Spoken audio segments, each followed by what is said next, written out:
Shalini, and today I'm so excited to show you how to make Kedgeree.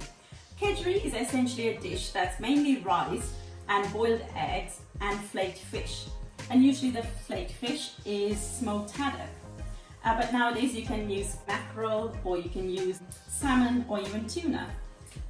But Kedgeree actually started off in India, in South Asia, as Khichdi. Khichdi is essentially a similar rice dish, but it was mainly just vegetables and rice. And instead of vegetables, what they used was lentil. So it was lentil and rice.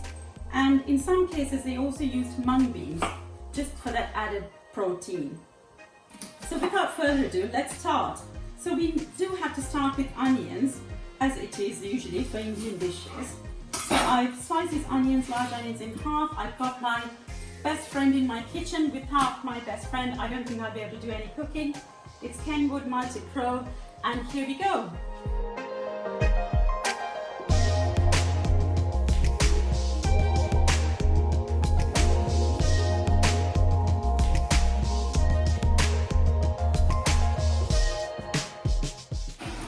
Now how easy was that? So in any cooking, make your life as simple and as easy as possible in the kitchen. Do not keep chopping. Get one of these, does the chopping for you. When it comes to garlic and ginger, don't peel and chop garlic and ginger. Get one each of these. So that's garlic paste and ginger paste. And as for the condiments and the spicy herbs, just buy them. There's nutmeg, powdered, ground cinnamon, ground cloves, and this is sumac. I'll come to it later. And then for the herbs, we have dill, because we're going to use fish, and we have coriander, we have tarragon. All of this is powdered or ground and in small bottles like this. It comes straight from the supermarket, so you don't have to do the hard work. So here I have 2 pans heating up, and I'm going to put oil in there. So I want to fry these onions, and to fry the onions I'm going to use a quarter of a cup of oil, and the other quarter is going to be butter, because we want the rice to be nice and flavoursome. So I have 7 whole onions in here. What I am going to do is put 1/3 in this pan and the other 1/3 in this pan, and the rest of it I'm going to save it, and I'll tell you why in a minute. So while the onions are frying in those 2 pans, I have a small pan here with water which is boiled. I'm just salting the water before I pop all these eggs in there, which is, I have a total of 10 eggs here. So they're going to go in the water one at a time. The water is very hot, so I'm going to try and use a large spoon so I don't burn my hand, or the hot water doesn't splash.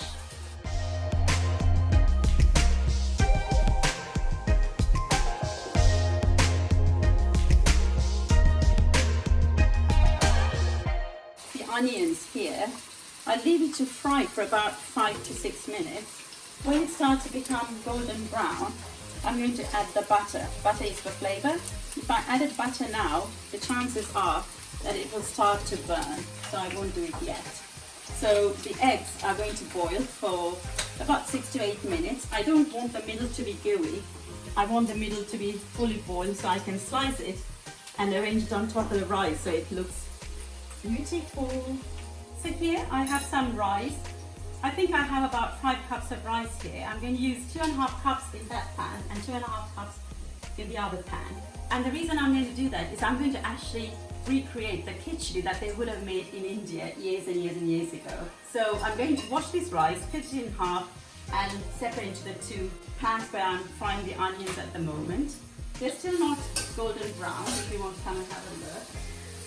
They're still just a bit translucent, but I do want them to become lovely and golden brown before I add the butter. And then to the one where it's going to be a vegetarian dish, I'm going to add curry leaves and all the fragrant spices. And to this one, I'll avoid the curry leaves because I'm making the Anglo-Indian version, which is typically born in Britain, the Kedgeree, which is going to have the smoked fish and the boiled eggs.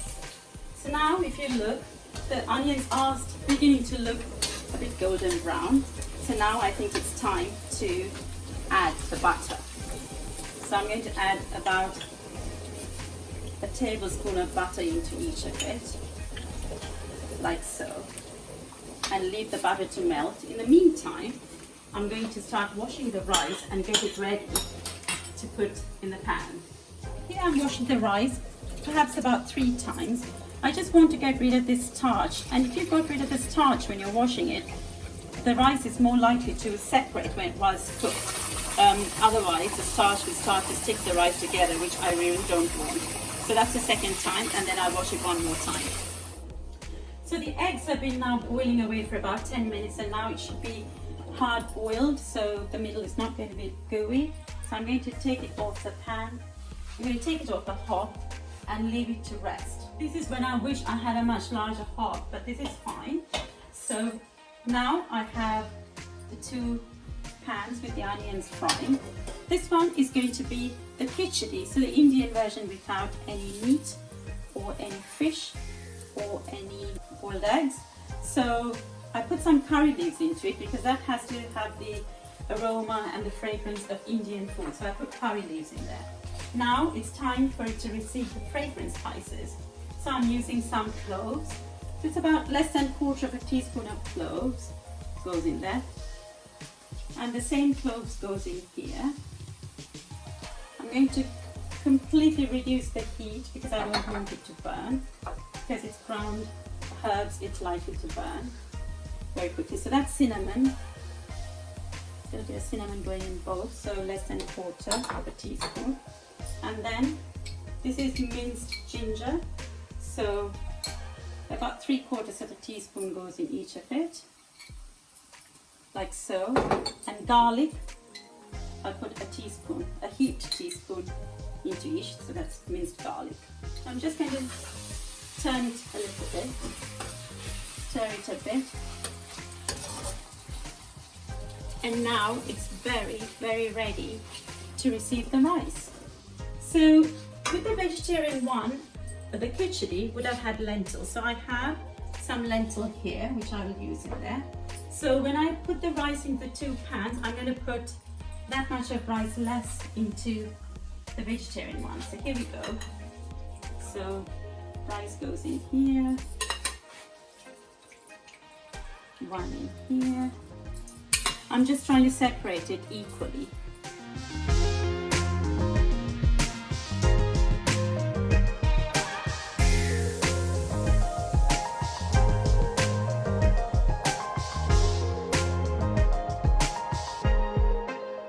So the trick that I always use in my cooking is no matter how much rice you have, when you add water, the water has to be 2.5 centimeters above the level of the rice. I'm going to add the lentil to this one. The Khichdi has lentil, and the water that I add has to be 1 inch or 2.5 centimeters above the level of the water and lentil here. That's it. If you put any more water, it's likely to be a bit too soggy, but this is just the right amount. So I do the same again here. So when I add the water, I have to make sure that it's just 2.5 centimeters, which is 1 inch above the rice. That's about right. So I flatten this again. And before I cover it and let it to cook for 20 minutes, I'm going to add some salt to it, about 1/2 tablespoon into this one. Same again into this rice. First let it come to a bubble. So when it boils, it'll come to a bubble. And then I will turn the heat all the way down. So it starts to just steam and cook on very low heat. They incorporated smoked haddock in Kedgeree when they first started off making it here in the UK. Why haddock, you may ask? Maybe that was the only popular fish that was around. Why smoked? Because that's probably the only way they preserved fish in those days. So now I have a rather inexpensive packet of fish pie mix. So here I have 3 types of fish. So I have haddock, which is a fish they used. It's smoked. so they've put yellow colouring on it. And I have salmon, which has a lovely coral colour to it. And then I also have cod, which is white fish. So basically what I'm going to do is, using a spoon, I'm going to drop this fish into the kedgeree on the top. Now I do have to use some curry paste because I don't want to spend time making my own curry paste. So I've got my Patek's trusty paste here. But before that, I'm going to drop the fish into this. So I'm going to dot the smoked haddock on the outer of the rice, because once it starts to cook, I'm going to just try and let it cook and not interfere with it by stirring it.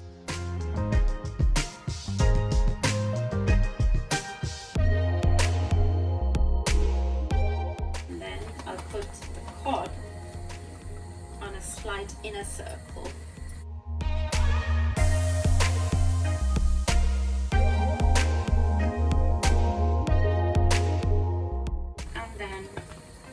Salmon can be dotted in the middle.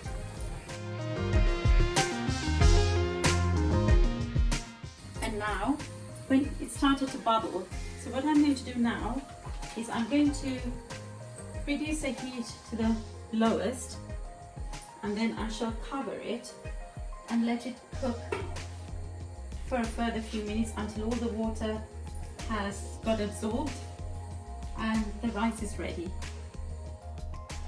So the khichdi is having its last few minutes being cooked. So I'm going to add some turmeric to it, about a teaspoon of turmeric. And I'm also going to add a cup of green peas into it, because green peas essentially doesn't need much cooking, but it just needs to heat through. And because it's in its last few minutes on the hob, it's absolutely enough. Even just in its own steam, these green peas can cook. So that's the khichdi having its last few minutes on the hob. It looks lovely with the yellow color that comes from the turmeric. The rice is thoroughly cooked. I just want the green peas to heat through, and then our khichdi will be ready. Here I'm slicing very thinly some chilies. These are red chilies, but they're not as hot as you would expect the smaller red chilies to be, because these are slightly larger ones, like so. But of course it depends on how you like your chili. If you like it very hot, then use more of it and use the smaller varieties. If not, use the larger ones like I'm doing, and then try and remove the seeds so you don't have too much of the chili heat in there. Chili heat is great to have, but if you are not used to it, you may struggle.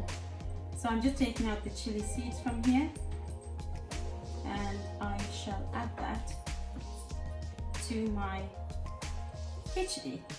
And what I'm also going to add to the khichdi, just to give it that oomph, is some butter. Now in India, when they make it, they would have added ghee, but here I'm going to add some extra butter. That will take it to the next level.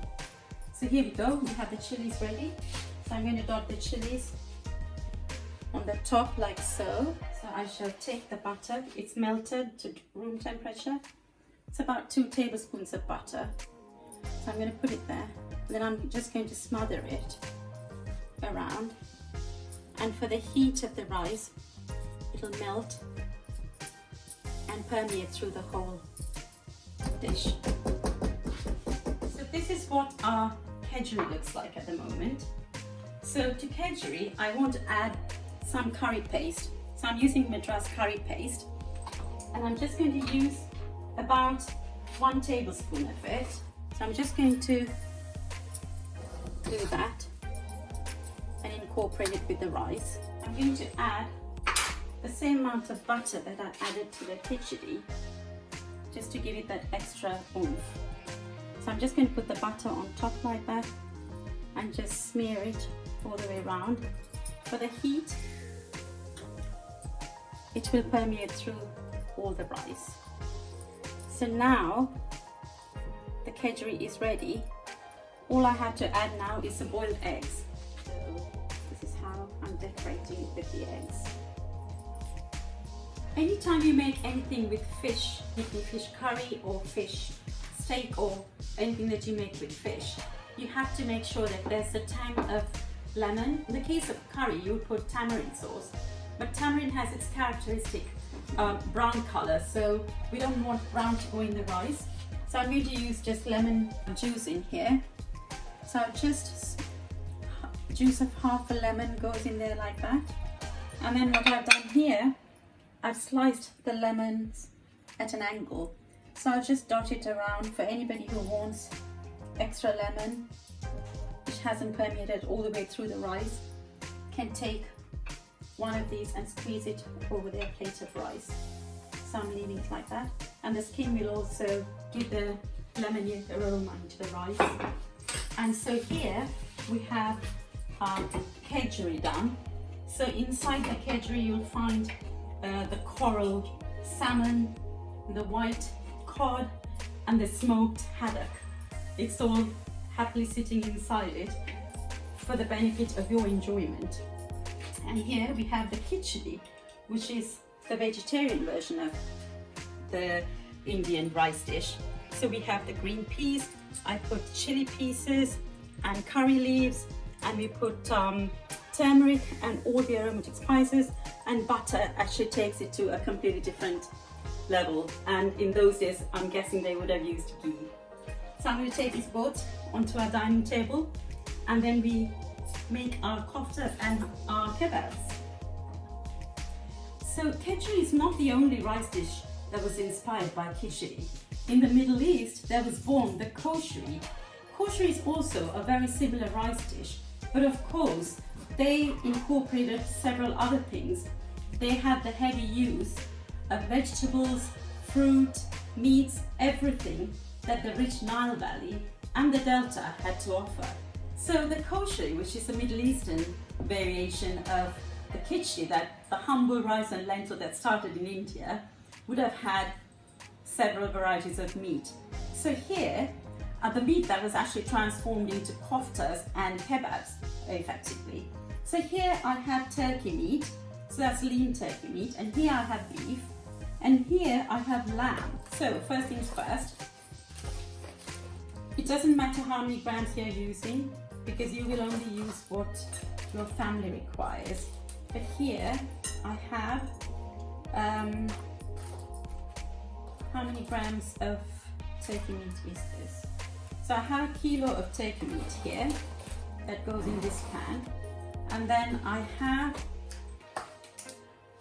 250 grams of lamb and 200 grams of turkey thigh meat. So that's the red meat of the turkey.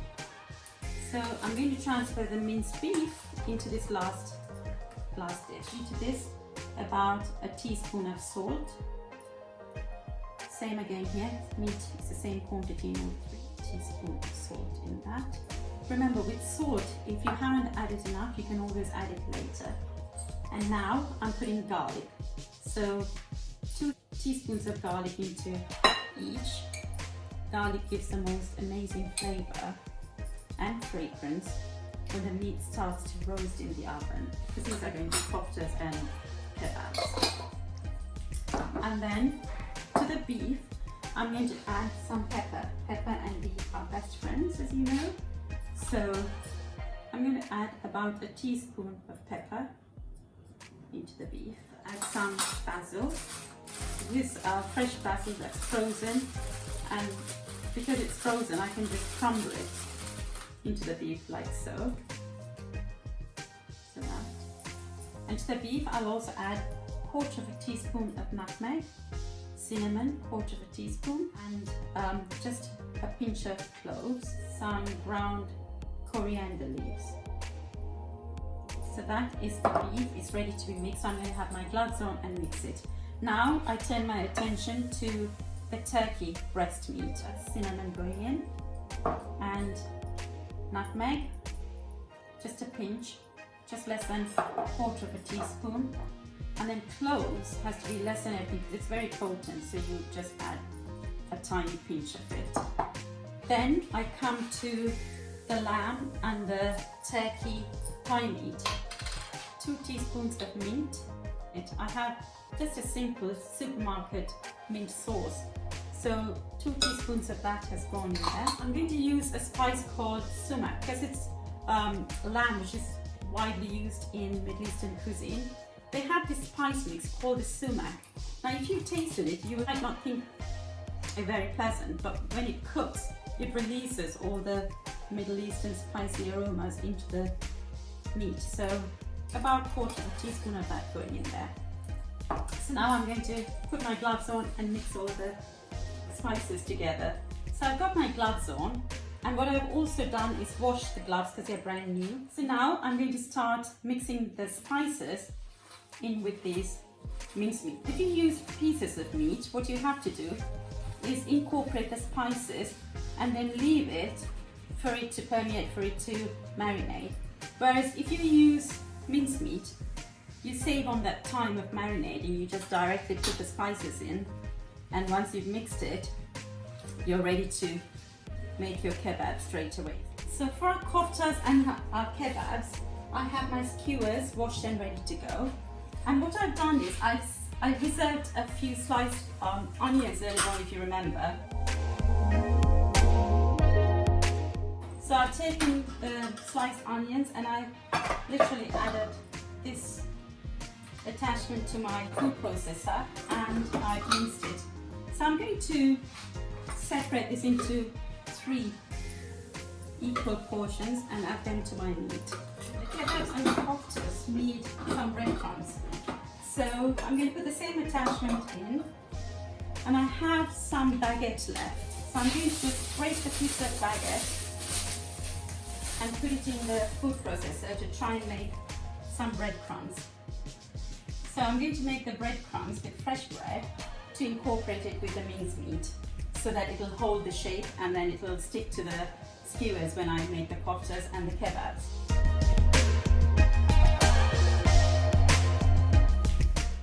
So I've just opened the breadcrumbs halfway through while it's still breaking up the bread into crumbs. I'm going to add some onion granules, tarragon. Breadcrumbs are just boring bread, so we need to try and flavour it. Cloves, nutmeg, cinnamon, last but not least. I'm putting my gloves back on.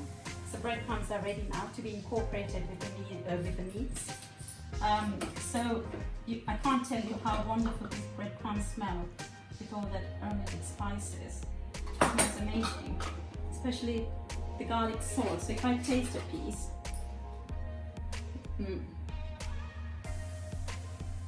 what's effectively just ordinary bread tastes really lovely with all the spices.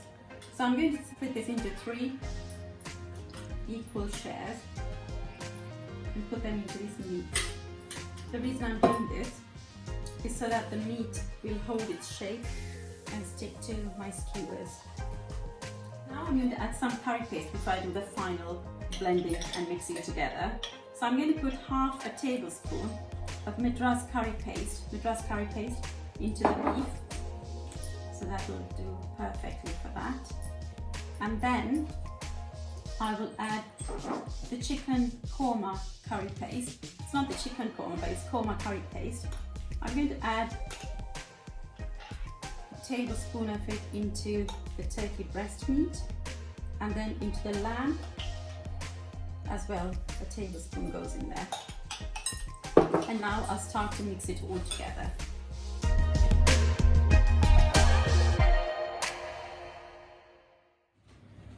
So I'm preparing some vegetables here for the kebabs. So I've just cut 1 bell pepper, each of the colors, red, yellow and green. And I also have some red onions here, which I will cut to pretty much a similar size to the bell peppers. So when I skewer the meat, make the kebabs and skewer it onto our skewers, I will use some of these onions in between the kebabs. Who would have thought that cheese originated from the Middle East, from Egypt? So it was apparently 3000 years BC So that's a very long time ago, and that's where it originated. So that's why they incorporated a lot of cheese and honey to sweeten their food. They also used lots of fruit and nuts. So here we have some cheese. So I grated some cheese. So I'm going to incorporate the cheese with the beef, because beef and butter or beef and cheese are great friends. It's a marriage made in heaven. So I'm going to put the cheese in with the beef, and like so. And I shall incorporate it for the last time. And then, as for the other two meats, I'm going to add some nuts. Now I have here 200 grams of ground almonds. So I'm going to put half into the turkey mince and half into the lamb mince. This will not only absorb any excess moisture that's already in the meat, it will also give that nutty, amazing flavor. So here I go again. And before I mix that, I'm going to also chop a couple of chilies, just for a bit of chili heat. I'm not going to use a lot. In fact, I'm just going to use perhaps 2 chilies into all these, because I'm going to leave the chilies out, and for anyone who likes some chili or extra chili can always use it. I'm going to separate this into 3 and put it into the 3 bits, like so. Right, so now I'm going to incorporate for the last time before I put it onto skewers.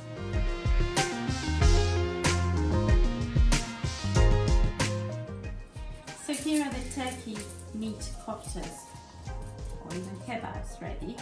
So the important thing that when you make these koftas and kebabs, you have to squash it in such a way that your finger, the squash of your finger should make imprints, so that any sauce or any gravy that you would pour in that, these little indentations will be able to cradle the sauce. So when you have 3 types of meat like this, so turkey meat and lamb with turkey thigh meat mixed, and this is pure beef. So when you have these 3 types of meat, what you would do is first cook the turkey. So first try and make your turkey kebabs out of the way and put them in the oven at 200 degrees C for about 20 minutes. The reason I say 200 is because we're going to put some more kebabs in there, and it's going to reduce the temperature of the oven, but otherwise you'll probably do it at 185 or 190 C.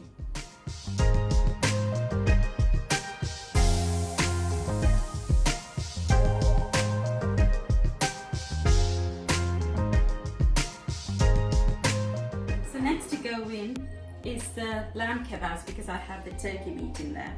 So there's a tiny bit of space here on the side.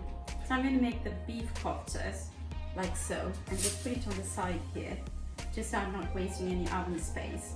So I'm just going to make about 4 of those, enriched with lovely cheese.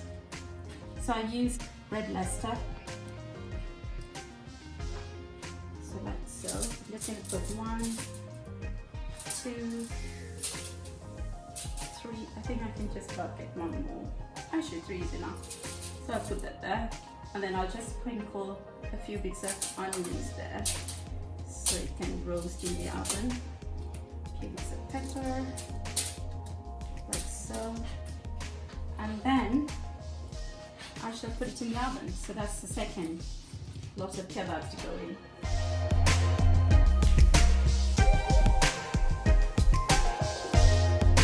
The last to go in the oven are the beef koftas. What I'm doing is I'm just dotting some onions around the beef koftas. These will roast in the oven at the same time as the beef, and it can be eaten together. So I'm just dotting some of these onions, red onions, and then the leftover of the peppers as well. I will just sprinkle it in there, but make sure that you put a drip tray underneath it, because what's likely to happen is water will come from the peppers and it will go on the base of your oven. So to avoid that, put a drip tray at the bottom. So these are the beef koftas going in. into the oven at 190 degrees for about 20 to 25 minutes. So finally, I'm going to just toast these nuts and fruit in some butter on medium heat. So I'm going to put about just under 250 grams of butter, and then I'll pop it in there just so it melts. The cashew nuts I will do on that corner, the walnuts in that corner, and then I'll do the cranberries here, and then the pistachios on this side.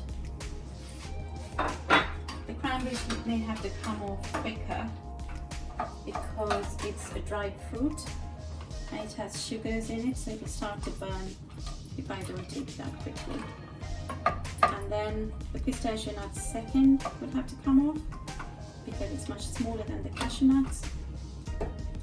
And then last but not least will be the cashew nuts and the walnuts. So I literally pull the pan off the top so that I can take the cranberries off. So those are done. Cranberries are done. So I'm going to continue with the others.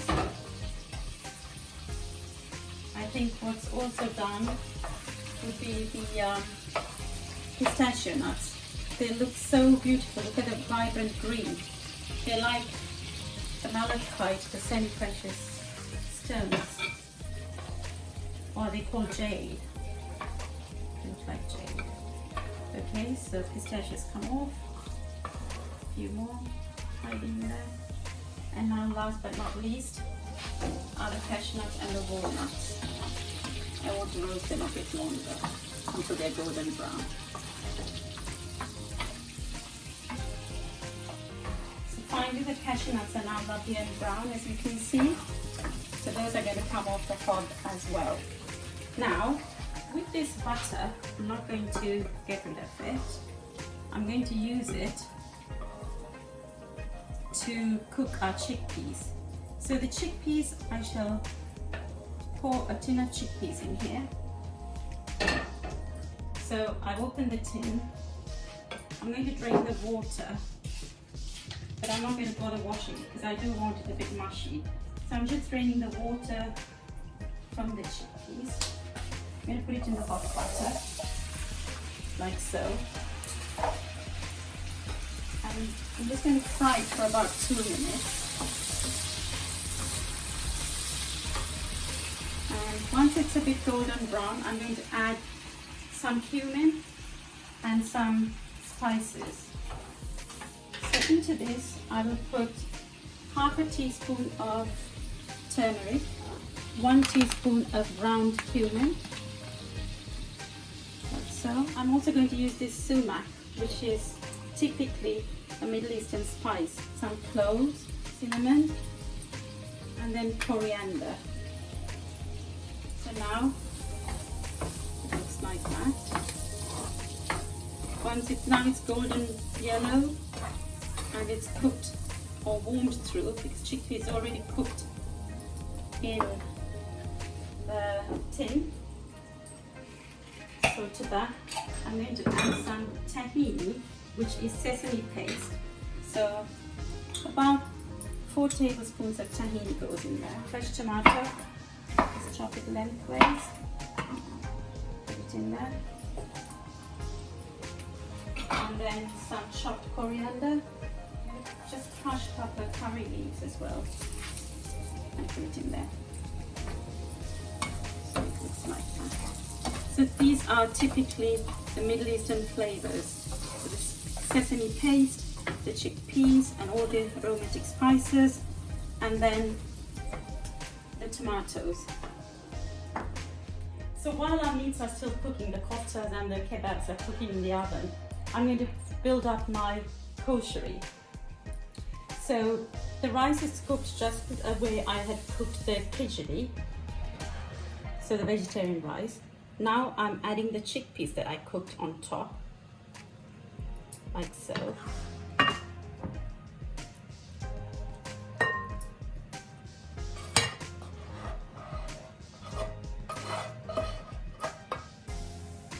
And then it thoroughly.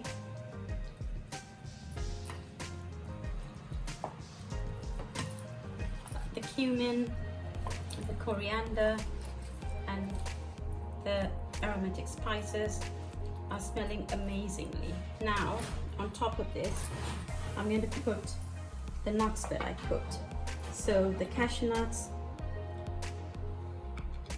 and the almonds and the cranberries are like little rubies. And then I have the pistachio nuts. They're like jade, dotted everywhere. And this is going to be so beautiful, and it's going to taste amazing. So that's the Middle Eastern Koshary. Who would have thought that the humble Khichdi that started in Southeast Asia and India would have inspired people all across the world to make Kedgeree here in Britain, a dish, the same rice dish with boiled egg and smoked fish. And then it'll inspire people all across the Middle East in making something called the Koshary, which has the essential nuts and fruit, dried fruit, and a lot of aromatic spices, sesame paste, and chickpeas, and all of the goodness that vegetable Kedgeree has. And also, they have the Koftas and the Kebabs to go with it. So here we have the turkey meat kebabs, here we have the turkey meat and lamb, and here we have the beef Koftas. So let's do a taste tester. So this is the Koshary, inspired by the humble Khichdi. This is the Khichdi, the origin of all of this. And then Kedgeree, which has the smoked fish and the eggs. So there we go. And let me do a taste test. First, I shall go with the Khichdi, the vegetarian one. So I put some chili in there.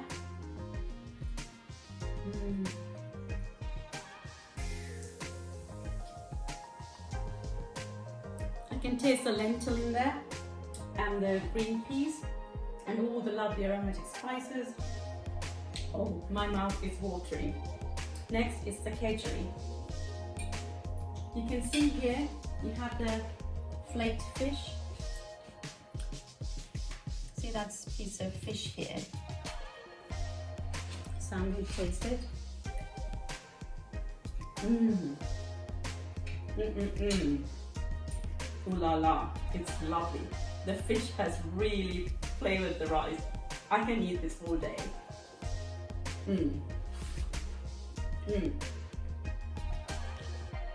And lastly, I'm going to taste the Koshary. Let's see what that tastes like. Oh my god, that is delicious. There's a sour note, the sweet, the sour from the cranberries, the chickpeas, all the flavors from all the spices, the vegetables, the tomato, the list. There are bursts of flavors in every corner of my mouth. Now, let me try the lamb kofta with a bit of onion.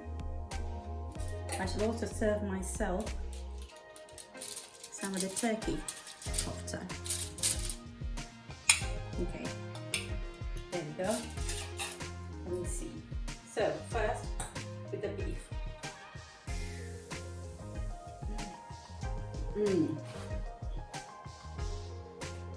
It's cooked through. It's really soft and moist in the middle. The cheese is like heaven. It just coats your tongue, and it's lovely. It's amazing. Now for the lamb.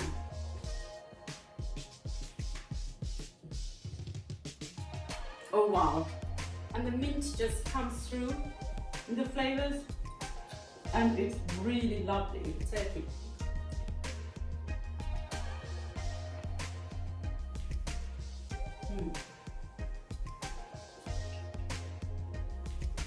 With the turkey one, I can actually taste the spices. I can taste the cardamom, the cinnamons, and the cloves. I can taste all of that because there's no real overpowering meat flavor in the turkey meat. Anyway, everything is lovely here. So I hope I've inspired you to make your own Khichdi or Kedgeree or Koshary or all three, and all of these amazing koftas. I would love for you to give my video a thumbs up, and most of all, I would love for you to donate to the NHS if you're watching from the UK. If you're watching from anywhere outside of the UK, do a bit of research to see who's helping out during the pandemic, and please donate. Thank you for watching, and bye bye for now.